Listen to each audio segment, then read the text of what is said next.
Paminaw guys.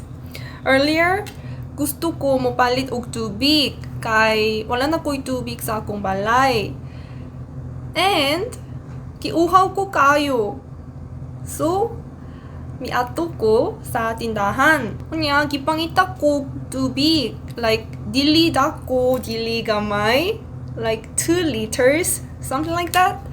Pero ingon nila. Anyway, they said they don't have any stock for water anymore. They said, kinira ang size. Tanawa.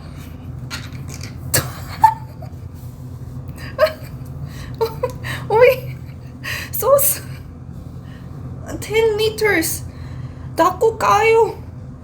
Bugat kayo, uy. I was like, nagurat ko. Kay sa Korea, ang pinakadako nga size for tubig kay like 2 liters siguro. So, I was shocked. Like 10 liters? So, I don't even know.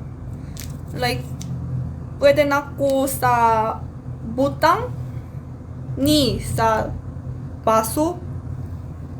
So, maybe I need to work out first for my muscle.